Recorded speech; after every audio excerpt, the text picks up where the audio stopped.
তো গাইস আজকের এই ভিডিওর কথাগুলো প্রত্যেকটা ছেলের জন্য খুবই ইম্পর্টেন্ট কথা, ঠিক আছে? প্রত্যেকটা ছেলেকে রিকোয়েস্ট করছি এই ভিডিওর কথাগুলো শেষ পর্যন্ত মন দিয়ে শোনার জন্য। তো একটা ছেলে আমাকে মেসেজ করেছিল, তো সে জানতে চেয়েছে যেরকমভাবে আমাকে মেসেজটা করেছে আমি ঠিক সেরকমভাবেই তোমাদেরকে পড়ে শোনাচ্ছি, দেন রিপ্লাই দিচ্ছি মেসেজটা, ঠিক আছে?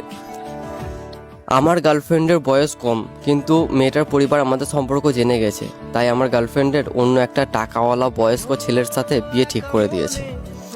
আমার গার্লফ্রেন্ডের বয়স 16 বছর আর আমার বয়স হচ্ছে 18 বছর, এবং যার সাথে বিয়ে ঠিক করেছে সেই ছেলেটার বয়স 26 বছর, প্রায় 10 বছরের ডিফারেন্ট। আচ্ছা, আমাদের কি পালিয়ে বিয়ে করা উচিত হবে?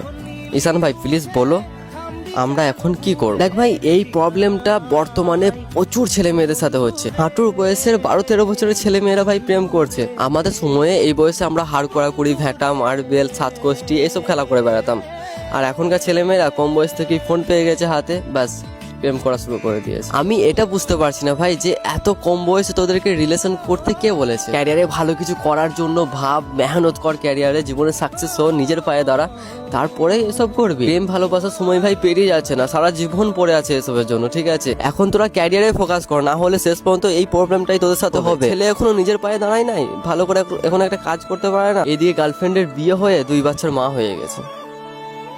বাস্তব ভাই এই কথাটা। দেখ ভাই, কম বয়সে বিয়ে করলে প্রচুর পস্তাইতে হবে, শেষমেশ সংসার চালানোর জন্য রাজমিস্ত্রির কাজ করার জন্য ছুটতে হবে। আমি ভাই কোনো কাজকে ছোট করলাম না, বাট এটাই বাস্তব। আর কি বলেছিলি, পালিয়ে বিয়ে করা উচিত হবে কিনা? দেখ ভাই, তোর গার্লফ্রেন্ড এখনো নাবালিকা আছে। আমাদের ইন্ডিয়াতে মেয়েদের ন্যূনতম বয়স হচ্ছে 18 বছর আর ছেলেদের ন্যূনতম বয়স হচ্ছে 21 বছর। এর আগে যদি কোনো ছেলে মেয়ে পালিয়ে গিয়ে বিয়ে করে তাহলে সেটাকে বিয়ে বলে মানা হবে না। গার্লফ্রেন্ডের এখনো 18 বছর বয়স হয় নাই, 16-17 বছর গার্লফ্রেন্ডের বয়স, তাকে পালিয়ে নিয়ে গিয়ে বিয়ে করা উচিত হবে কিনা, এই বিষয়টা নিয়ে আমার কাছে প্রতিদিন শত শত মেসেজ আসে। দেখ ভাই, তোদেরকেই বলছি, একটা নাবালিকাকে পালিয়ে নিয়ে গিয়ে বিয়ে করার মতো বোকামি আর বড় ভুল আর কোনো কিছু হতেই পারে না। যারা এই কেসে জড়িয়ে পড়েছে শুধুমাত্র তারাই জানে। একটা নাবালিকাকে পালিয়ে নিয়ে গিয়ে বিয়ে করলে ধর্ষণ আর কিডন্যাপের কেস লাগে, যেই কেসটার নাম হচ্ছে পক্সো কেস।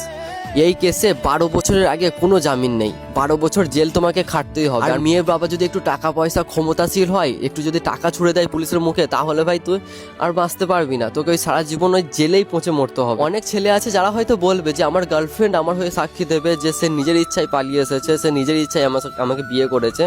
বাট একটা কথা শুনে রাখ, মেয়ের যদি 18 বছর বয়স না হয়, মেয়ে যদি নাবালিকা হয়, তাহলে তার কোনো কথাই শোনা হবে। হয়তো বিয়ে করার আগে বা তাকে পালিয়ে নিয়ে যাওয়ার আগে হয়তো তোকে অনেক ইমোশনাল কথা বলবে, তোর সামনে কান্নাকাটি করবে যে আমাকে নিয়ে পালিয়ে যাও, আমি অন্য কোনো ছেলের সাথে বিয়ে করতে পারবো না, প্লিজ আমি মরে যাবো, আমি অন্য কোনো ছেলের সাথে বিয়ে করতে পারবো না, আমার পরিবার আমার সাথে অন্য টাকাওয়ালা ছেলের সাথে বিয়ে ঠিক করে দিয়েছে।